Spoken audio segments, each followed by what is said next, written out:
WhatsApp guys, this is Siraj Ahmed Qureshi. Welcome back to another video. तो guys आज हम बात करने वाले हैं मूंग दाल के बारे में। तो बहुत सारे भाइयों के कमेंट आ रहे थे कि मूंग की दाल के बारे में बताइए, मूंग की दाल के अंदर प्रोटीन कितना होता है और क्या मूंग दाल से हम अपने प्रोटीन की पूर्ति कर सकते हैं, एंड क्या मसल बिल्डिंग में मूंग दाल सहायक है, क्या जिम जाने वालों के लिए मूंग दाल बेनिफिशियल है। तो आज यही सब टॉपिक कवर करेंगे, तो जुड़े रहें मेरे साथ लास्ट तक इस वीडियो में। तो गाइस सबसे पहले बात करते हैं कि मूंग दाल की न्यूट्रिशन वैल्यू के बारे में, कि मूंग दाल में कितना प्रोटीन होता है। तो गाइस जैसे कच्ची दाल है तो उसके अंदर 100 ग्राम मूंग दाल के अंदर होता है 23 से 24 ग्राम प्रोटीन। लेकिन अगर उसको हम पका लेते हैं, पका के खाते हैं, जैसे उबलने के बाद उसमें प्रोटीन रह जाता है लगभग 8 से 9 ग्राम।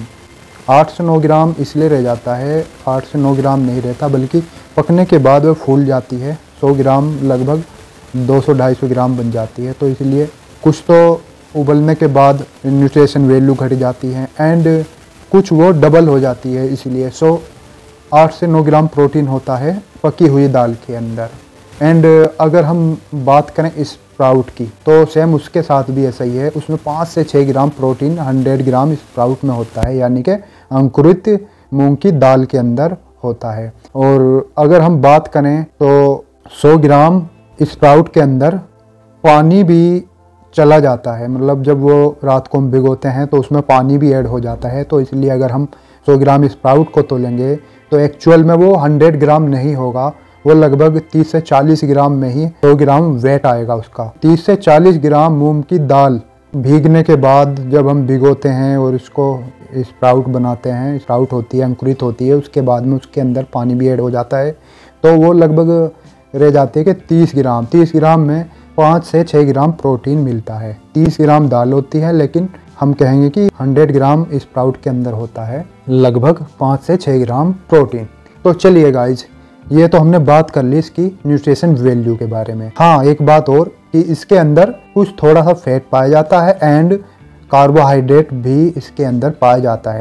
अगर 100 ग्राम दाल के अंदर अगर 23 से 24 ग्राम प्रोटीन है तो उसके अंदर कार्बोहाइड्रेट भी लगभग 60 से 70 ग्राम होगा। तो ये तो रही इसकी बात। अब बात करते हैं कि क्या हम इसको जिम जाने के बाद यूज कर सकते हैं, क्या इससे हम अपने प्रोटीन की रिक्वायरमेंट को पूरा कर सकते हैं। तो बिल्कुल कर सकते हैं। अगर आप शाकाहारी वेजिटेरियन हो तो आप इसका यूज कर सकते हैं, बट नॉनवेज के मुकाबले इसकी बायो अवेलेबिलिटी कम होती है। बायो अवेलेबिलिटी इंडेक्स इसका 55 से 65 के बीच होता है, कोई इतना ज़्यादा नहीं है। मतलब अगर आप मान के चल रहे हो कि मैंने 100 ग्राम दाल खाई है तो उसके अंदर मुझे 23-24 ग्राम प्रोटीन मिलेगा, तो ऐसा बिल्कुल भी नहीं है। अगर आपने 100 ग्राम दाल खाई है, 23 से 24 ग्राम प्रोटीन उसके अंदर ज़रूर है, लेकिन आपके बॉडी तक पहुँचेगा कितना, लगभग पहुंचेगा 10 ग्राम के समथिंग पहुंच जाएगा, क्योंकि इसकी बायो अवेलेबिलिटी कम है। और अगर आप प्री वर्कआउट इसे लेते हैं तो बिल्कुल मैं सलाह नहीं दूंगा प्री वर्कआउट लेने की। हाँ, आप बीच में जैसे अपनी डाइट के बीच में दोपहर में, शाम को, रात को कभी भी आप ले सकते हैं, लेकिन पोस्ट वर्कआउट आपको चाहिए फास्ट ऑब्जेप्शन वाला, डाइजेस्ट भी फास्ट हो। ये थोड़ा स्लो डाइजेस्टिव प्रोटीन है, इसकी बायो अवेलेबिलिटी भी कम है। अब हम इसका कंपैरिजन करते हैं एग से। अगर आप या तो वे प्रोटीन सबसे अच्छा सोर्स है, पोस्ट वर्कआउट आप वे प्रोटीन ले सकते हो, जिसमें आपको उसकी बायो अवेलेबिलिटी मिल जाती है 125 से 150 तक आपको वह प्रोटीन की बायो अवेलेबिलिटी मिलती है। यानी कि मतलब एक स्कूप अगर आप लेते हो 30 ग्राम का, तो आपको उसमें 24-25 ग्राम प्रोटीन मिल जाता है, क्योंकि इसकी बायो अवेलेबिलिटी भी बहुत ज़्यादा है एंड फास्ट डाइजेस्ट होता है एंड इसका अवशोषण बहुत अच्छा है। तो इसीलिए आप मूंग की दाल को वर्कआउट के बाद ना लें, आप बीच में ड्यूरिंग मील ले सकते हो इसको दिन में। तो अब हम बात करते हैं कि अंडे और मूंग की दाल में हम डिफरेंस देखते हैं, डिफरेंसेस क्या क्या हैं, क्या अंतर है इसमें।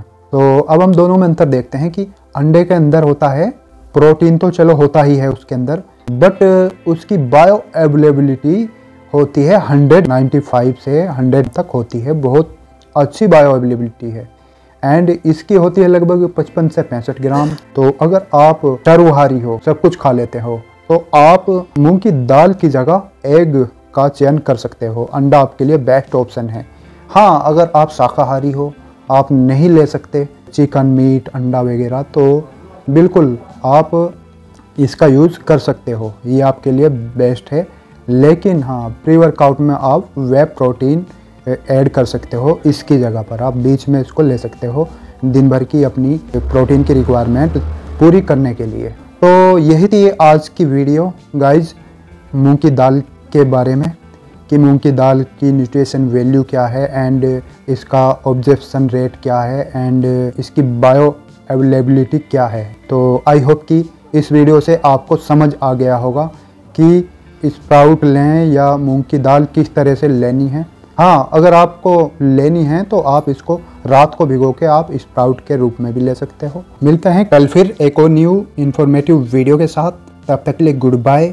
और चैनल पे अगर आप नए आए हों तो ऐसी ही इन्फॉर्मेटिव वीडियो पाने के लिए हमारे चैनल को सब्सक्राइब करना नहीं भूलें एंड इस वीडियो को लाइक शेयर करना ना भूलें ताकि ज़्यादा से ज़्यादा लोगों तक हमारी बात पहुंच सकें। Thank you.